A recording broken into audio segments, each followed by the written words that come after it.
MDH चणा मसाला। आता छोले असो किंवा चवळी, पांढरे चणे असो किंवा काळे चणे, सगळं काही कमाल बने। MDH। शिंदेच्या शिवसेनेचे नेते भरत गोगावले यांनी रश्मी ठाकरेंवर गंभीर आरोप केलाय। रश्मी ठाकरेंमुळे शिवसेना फुटली असा थेट आरोप गोगावलेंनी केला। भरत गोगावले यांचा हा दावा ठाकरेंच्या शिवसेनेच्या नेत्यांनी खोडून काढलाय। पाहूया एक रिपोर्ट। शिंदेच्या शिवसेनेचे आमदार भरत गोगावलेंनी रश्मी ठाकरेंवर टीका केली आहे। रश्मी ठाकरेंच्या हस्तक्षेपामुळेच शिवसेना फुटली असा आरोप भरत गोगावलेंनी केला। एखाद्या पक्षात महिलांनी किती हस्तक्षेप करावा याला लिमिट असतं असंही गोगावले म्हणाले। एकदा तर मी माझ्या वाढदिवसाला गेलो होतो आशीर्वाद घ्यायला बाळासाहेबांचे। त्यावेळेला आम्ही सगळे पदाधिकारी शिवसेनेखाली बसले होते, मी पण बसत होतो त्याच्यामध्ये। बाळासाहेबांनी मला सांगितलं खाली नाही बसायचं, इथं माझ्या बाजूला बसायचं, म्हणजे खुर्ची देणार पण मीच आहे आणि घेणार पण मीच आहे। बाळासाहेब गेल्यानंतर जो काय कारभार चालू झाला तो आम्हाला पटला नाही काय, आणि आम्ही सांगितलं की महिलांनी किती हस्तक्षेप करावा, काय करावा, ह्याला लिमिटेड असतं। भरत गोगावलेची भंगार विकण्यापासूनची आत्तापर्यंतची जी अख्खी औकात आहे ती औकात याच ठाकरे कुटुंबाने बनवलेली आहे। भरत गोगावलेंनी छातीवर हात ठेवावा आणि सांगावं, मग तुमची आमदारकी कशी झाली, कुणामुळे तिकीट मिळालं। जर उमेदवारी आणि तिकीट वाटपात जर एखाद्या स्त्रीचा हस्तक्षेप आहे असं वाटत असेल तर मग भरत गोगावलेला चुकलं। मग त्यांचं भरत गोगावलेला आमदारकी नाही मिळायला पाहिजे होती। मग भरत गोगावलेला का आमदारकी दिली? भंगार विक्याला भंगार विकास ठेवायला पाहिजे होतं ना। एखाद्याला त्याच्या बौद्धिक कुवतीपेक्षा जास्त मिळालं की त्याचा भरत गोगावले होतो। महाविकास आघाडी सरकारमध्ये एकनाथ शिंदेंना मुख्यमंत्री पद दिलं नाही, शिवाय वरिष्ठ नेत्यांना डावलून आदित्य ठाकरेंना मंत्री केलं, त्यामुळे शिवसेना नेते नाराज होते असाही दावा गोगावलेंनी केलाय। शिंदे साहेबांना आघाडीमध्ये मुख्यमंत्रीपद दिलं असतं तर फार वेगळं चित्र घडलं असतं, परंतु ठीक आहे, काही कारणास्तव आम्ही समजू शकलो। परंतु त्याच्याबरोबर आदित्यांना पण जे काही मंत्रिपद दिलं ते कुठल्याच शिवसैनिकाला पटलं नाही।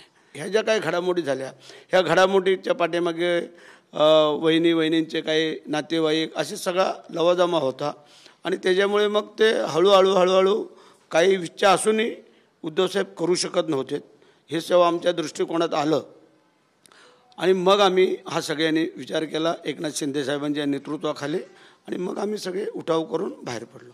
तुमचं काय म्हणणं आहे? एकनाथ शिंदेंना हीन वागणूक दिली असं तुमचं म्हणणं आहे का? खरंच हीन वागणूक दिली एकनाथ शिंदेंना उद्धव ठाकरेंनी, खरंच हीन वागणूक दिली।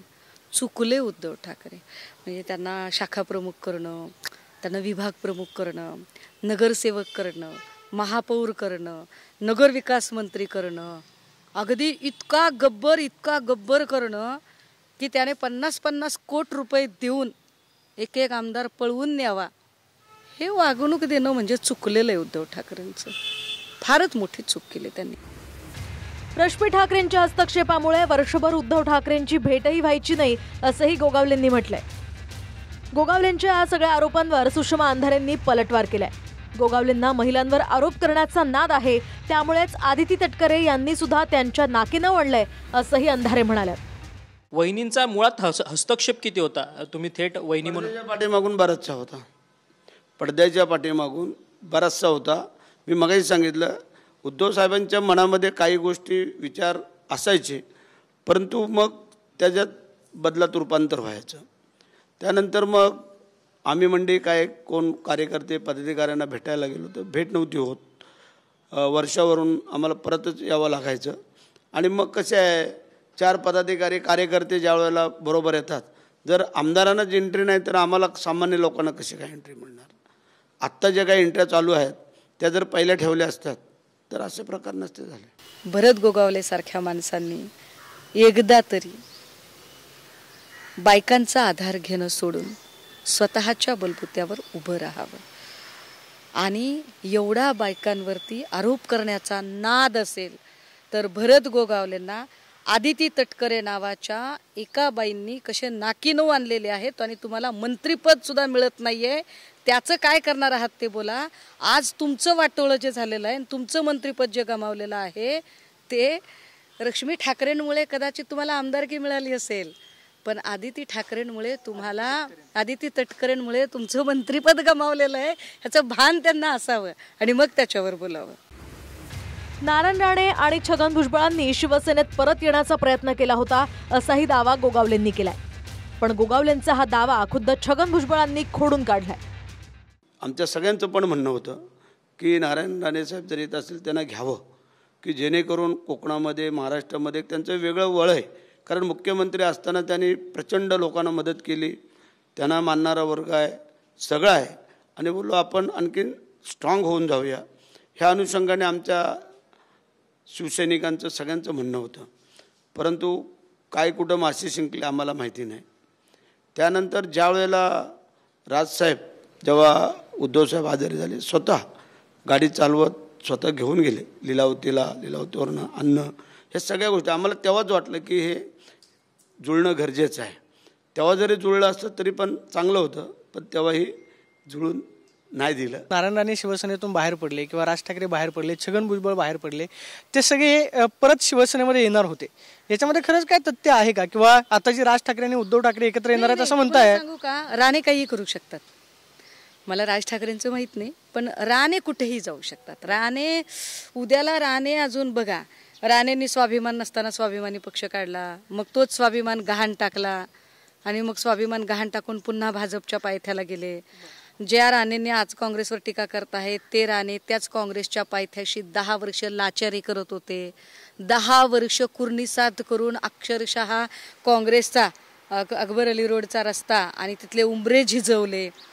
मॅडम सोनिया यांची हुजरेगिरी करण्यामध्ये तिघा बाप लेकांची अख्खी हयात गेली. ते राणे काहीही करू शकतात. राणेंना पद मिळालं म्हणजे थूक कर चाटणे वाले को क्या कहते हैं. उद्या पद कुणी देऊ केलं तर राणे फडणवीसांना सुद्धा डिच करून अजून काही वेगळं कांड करू शकतात. त्यामुळे राणेंच्या विश्वासार्हतेबद्दल मला वाटतं की खरंच माझ्यापेक्षा जास्त गोगावलेंना माहिती असेल. विशेष म्हणजे गोगावलेंनी रश्मी ठाकरेंवर केलेल्या आरोपांना महायुतीतला दुसरा पक्ष असलेल्या राष्ट्रवादी काँग्रेसनं प्रत्युत्तर दिले. रश्मी ठाकरे या कुटुंब वत्सल व्यक्ती आहेत असं आनंद परांजपे म्हणालेत.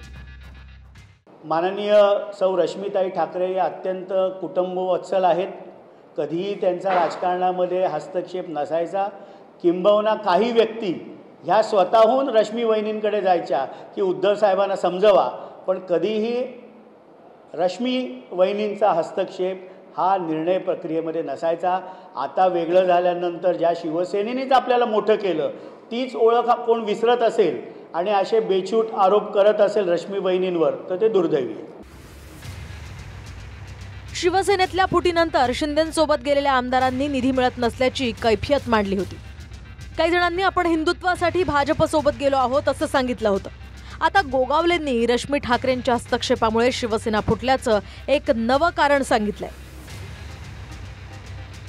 भाग्यश्री कुलकर्णीसह अक्षय मंकणी, TV9 मराठी. वाह, काय आता मिळाली का चव? होय तर आता मिळाली खरी चव. MDH चंकी चाट मसाला, जीवनाला खऱ्या चवीची रंग. असली मसाले साथ सच MDH.